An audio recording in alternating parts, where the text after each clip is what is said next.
Hello guys, welcome back. मेरा नाम है निखिल निमेश और आप देख रहे हैं मोक्षा एजुकेशन। तो आज के वीडियो में हम फिर से बात करेंगे अपने टारगेट की, जो मैंने डेली टारगेट बनाए और उनको मैंने कितना पूरा करा। तो आज का दिन बहुत अहम रहा, एक तो बजट की वजह से भी, और कल इकोनॉमिक सर्वे आया था वो, प्लस आज सारे दिन बजट भी देखना था, उसके ऊपर कमेंट्री भी देखनी थी और अपना जीएस की पढ़ाई भी करनी थी और ऑप्शनल का भी देखना था। तो कुल मिला के आज थोड़ा ज़्यादा समय यूट्यूब पे बीता, बजट को समझने की कोशिश करी, इकोनॉमिक सर्वे के कुछ वीडियोस देखे, देखा कि क्या हो सकता है, क्या आगे के क्या प्रोस्पेक्ट्स हैं, और इकोनॉमिक डेटा जो नया आ चुका है अब उसको हमने किस तरीके से पुराने डेटा को अमेंड करके एग्ज़ाम में लिखना है। तो आज का दिन कुछ ऐसा बीता, लिखने का पढ़ने का ट्रेडिशनल काम जो होता है वो थोड़ा कम हुआ, तो करंट बेस्ड एक्टिविटीज़ ज़्यादा हुई आज। तो आज मेरे को पता था कि ऐसा होने वाला है, तो मैं सुबह जल्दी जग गया था। आई थिंक मेरी नींद सुबह 6:30-6 बजे के आसपास खुल गई थी और मैं रात में 12 बजे सोया था। तो आज कल रात में कम नींद हो पाई। ओके, यही करना ही है, थोड़ा बहुत तो कॉम्प्रोमाइज़ करना पड़ेगा नींद के साथ। चलिए, और दिन में मैं सोता नहीं हूँ, तो अभी बहुत तेज़ नींद आ रही है, वीडियो रिकॉर्ड करके आई डायरेक्टली स्लीप। ओके, तो आज है 1 फरवरी, और अगर हम आज का दिन हटा दें तो अब 49 डेज़ बचे हैं। देखो धीरे धीरे किस तरीके से दिन कम होते जा रहे हैं और जल्दी से एग्ज़ाम आ जाएगा ऐसे ही। चलिए, तो हम बात कर लेते हैं कि आज मैंने क्या करा। सबसे पहले जैसे कि मैंने लास्ट वीडियो में बताया था कि मैंने ग्लोबलाइजेशन टॉपिक करा है। Globalisation impact on Indian society, culture, education, family, employment, economics, ये सारी चीज़ें। तो आज मैंने उसके 3 आंसर्स लिखे। विज़न के क्वेश्चंस थे, उसके 3 आंसर्स लिखने की कोशिश करी, फिर मॉडल आंसर से टैली करा और इसमें काफ़ी टाइम लग गया। ओके, तो ये तो था एक 3 आंसर्स में, जितने मैंने 2-2.5 घंटे लगाए तैयार करके उसको पूरा करने में। तो फिर उसके बाद मैंने करा एथिक्स। आज मैंने अपना एथिक्स भी स्टार्ट कर दिया है। तो एथिक्स के अब आप देखेंगे कि मैं 3-4 दिन तक डेली अपडेट डालूंगा। तो एथिक्स के आज मैंने लगभग 7 टॉपिक्स करे हैं। 7 में से 5 जो हैं वो टर्मिनोलॉजीज़ हैं और 2 क्वेश्चंस हैं। तो 5 टर्मिनोलॉजीज़ कौन कौन सी मैंने करी हैं, और ये मैंने फ्रेश नोट्स बनाने का सोचा है एथिक्स का, कि I will make my fresh notes. पुराना मैं सारा उसको हटा के उसी में से कॉपी करके और कुछ नई चीज़ डाल के, लेकिन I am making my fresh notes for ethics. ठीक है, अगर वो 28 जनवरी वाला पेपर होता तो मैं पुराने नोट से ही दे देता पढ़ के, लेकिन अब मैंने सोचा कि मैं फ्रेश नोट्स बनाऊंगा, दोबारा से सारा आंसर राइटिंग लिखूंगा, क्योंकि ये एथिक्स के लिखे हुए बहुत टाइम हो गए। तो ये नया है, तो मैंने आज देखा जाए तो 7 टर्मिनोलॉजीज़ करी हैं टोटल। 2 क्वेश्चन है, 5 टर्मिनोलॉजीज़ हैं। पहली टर्मिनोलॉजी है पब्लिक ट्रस्ट, यानी कि सिविल सर्वेंट के लिए पब्लिक ट्रस्ट कितना इम्पॉर्टेंट होता है, कि लोग बाग उन पर कितना भरोसा करें। ठीक है, तो ये एक टर्मिनोलॉजी है। दूसरी टर्मिनोलॉजी है ऑब्जेक्टिविटी, कि एक सिविल सर्वेंट के लिए ऑब्जेक्टिविटी उसके कार्यकाल में कितनी ज़रूरी है। फिर स्ट्रेंथ ऑफ करेक्टर, कि आपका करेक्टर में कितनी जान है, कितनी स्ट्रेंथ है, कि वक्त आने पर आप अपनी बातों से पलटते हो या नहीं पलटते हो। ठीक है, तो ये है एक करेक्टर की बात है। एक एम्पैथी की बात है। I would say most virtuous thing in a civil servant is empathy. भाई साहब, कि सामने वाले को दर्द हो रहा है तो सिविल सर्वेंट उसको समझे कि हाँ भाई इसको दर्द हो रहा है, और उसकी जगह पे अपने आप को रखे और समझे। ये है एम्पैथी। फिर सेल्फलेसनेस, एक सेल्फलेसनेस, कि भैया अपने सेल्फ को साइड में रखें और ये देखें कि क्या चीज़ सही है लार्जर पब्लिक के इंटरेस्ट में। ठीक है, अपना फ़ायदा ना देखें। तो ये सेल्फलेसनेस है। ऐसे ये बस इसके डेफिनेशंस मैंने बना के रख लिए। एक मैं आपको डेफिनेशन बता देता हूँ, जैसे कि एम्पैथी की मैं आपको डेफिनेशन बता देता हूँ। आप भी ऐसे तैयार कर करके रख लीजिए 2-2, 3-3 लाइनें सारी टर्मिनोलॉजीज़ के ऊपर, क्योंकि वहाँ पर बैठ के डेफिनेशन बनाएंगे ऐसा होता नहीं है। पहले से ही रटी होनी चाहिए डेफिनेशन, उनका एग्जाम्पल, रियल लाइफ एग्जाम्पल अपना, और एक सोसाइटी का फेमस रियल लाइफ एग्जाम्पल। ठीक है, 3 चीज़ करनी है टर्मिनोलॉजी में, एक उसकी डेफिनेशन, और एक उसका अपना रियल लाइफ एग्जाम्पल, प्लस एक सोसाइटी का बड़ा वाला रियल लाइफ एग्जाम्पल। इसके थ्रू समझ लेते हैं।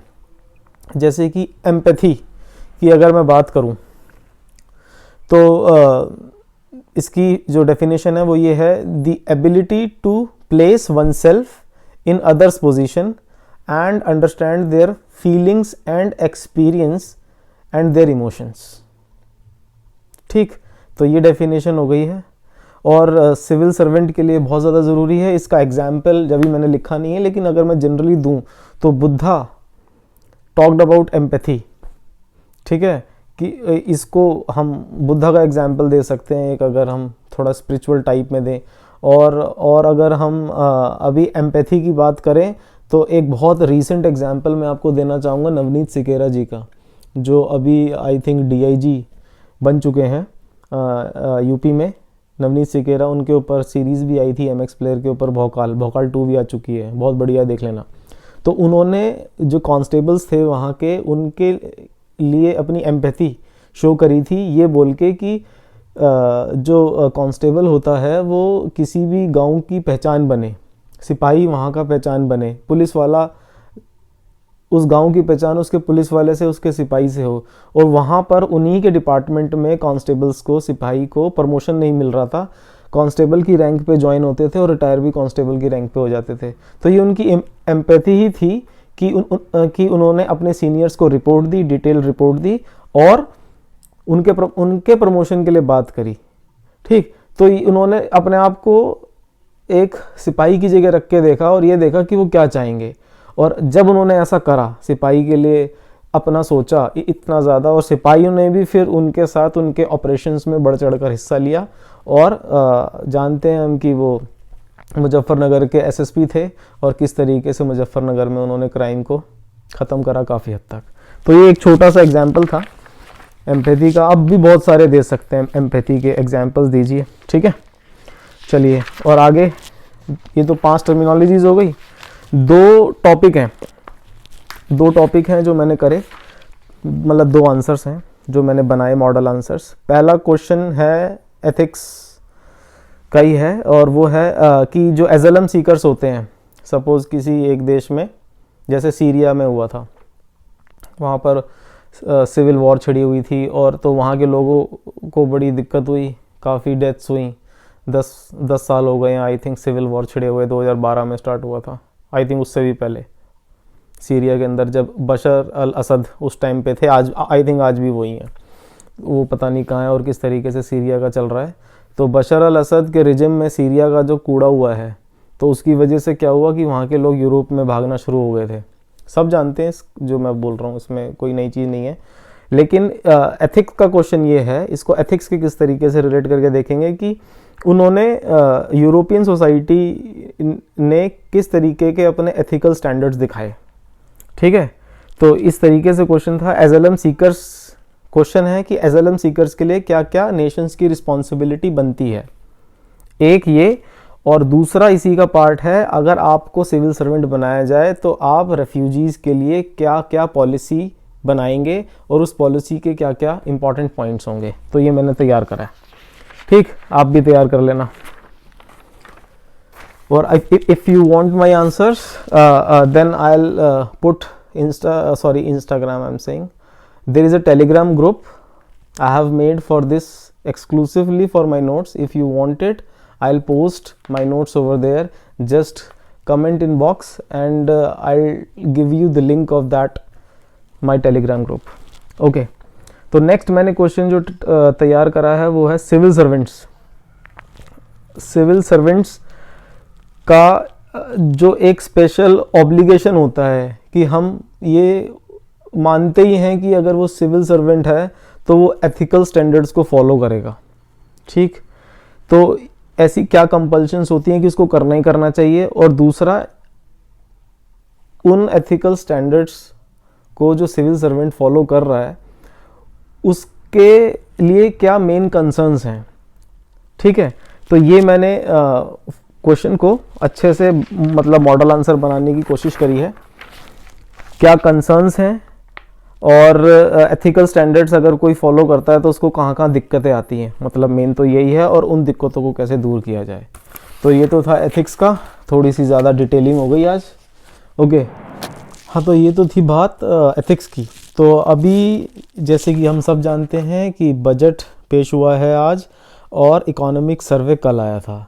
तो दोनों ही बहुत इम्पॉर्टेंट है और उसके लिए मैं एक सेपरेट वीडियो बनाऊंगा। लेकिन मैं आपको एक चीज़ बोलना चाहता हूं, जिन्होंने मेरी लास्ट वीडियो देखी थी, कि जो इकोनॉमिक्स का मैं डेटा, जो विजन की फैक्ट शीट है, इसी को ही अमेंड करूंगा नए डेटा के साथ। मैं कोई नई फैक्ट शीट नहीं ढूंढने वाला हूँ, मैं इसी को ही, वो जो बजट और इकोनॉमिक सर्वे का डेटा आएगा उसकी समरी के साथ मैं इसको अमेंड करूँगा। और मैं आपको एक एग्जाम्पल के थ्रू समझाता हूँ कि मोटा मोटा डेटा तो वही रहता है। जैसे कि फॉर एग्जाम्पल अगर मैं आपको बताऊँ तो जैसे हंगर और न्यूट्रिशन का डेटा है, ये एक दिन में बदलने नहीं वाला है। You can exactly quote it in your examination, जो इसमें दिया हुआ है, जो मैं आपको बता रहा हूँ। फॉर एग्जाम्पल हंगर और न्यूट्रिशन का जो डेटा है वो आप डायरेक्टली कोट कर सकते हैं, ये वाला भी, नया ढूंढने की ज़रूरत नहीं है। जैसे कि 25 मिलियन पीपल इंडिया में वेस्टेड हैं, 47 मिलियन स्टंटेड है, you can write it as 50 million, 25 million wasted, 50 million stunted मतलब छोटे, और अप्रॉक्सीमेटली 200 मिलियन क्रोनिक हंगर से जूझ रहे हैं हमारे भारत में। तो ये बहुत ही इंपॉर्टेंट डेटा है और ये वही चलता रहेगा। और मैं मोटा मोटा आपको डेटा बता देता हूँ, जैसे कि प्रधानमंत्री आवास योजना का एक अर्बन का डेटा है कि 1.12 करोड़ हाउसेस चाहिए और उसमें से 50 लाख हाउसेस पूरे हो चुके हैं। एक और डेटा जैसे कि अमृत का है, 100 लाख हाउस होल्ड्स में वाटर टैप कनेक्शन मिल चुका है और 80 लाख सीवर के कनेक्शन मिल चुके हैं। Street lightning, 90 lakh street lights जो LEDs की हैं वो लग चुकी हैं। तो ये डेटा वही रहेगा मोटा मोटा, आपको नए डेटा ढूंढने की ज़रूरत नहीं है, ठीक है, कि आप बजट से पूरा का पूरा डेटा निकालो और उसमें पूरा दिन ख़राब करो। चलिए, तो वैसे जो इम्पॉर्टेंट डेटा है, for example fiscal deficit, definitely वो चेंज होगा। जैसे आई थिंक 9.3 था लास्ट ईयर का, अब की बार 6.5 है, मैं बजट में सुन रहा था। तो इसको मैं और एक बार डिटेल में पढ़ के सारा fiscal deficit, revenue deficit, budget deficit, जो भी करंट डेटा है, मैं बजट के ऊपर और इकोनॉमिक सर्वे के ऊपर सेपरेट डेटा की वीडियो बनाऊंगा। उतना ही ज़रूरत है, PhD करने की ज़रूरत नहीं है। और सबसे बेस्ट सोर्स मैं आपको इसका बताता हूँ, मैं खुद भी नहीं पढ़ने वाला हूँ, समरी पढ़ूंगा, फटाक से निकाल के ये मैं इंपॉर्टेंट डेटा लिख लूँगा। लेकिन बेस्ट जो सोर्स है इकोनॉमिक्स पढ़ने का और इस चीज़ को समझने का, वो है मुरनाल, murnal.org. Murnal sir is the only person where you can learn economics for UPSC, for UPPCS or for any competitive exam. He is the god of economics for UPSC.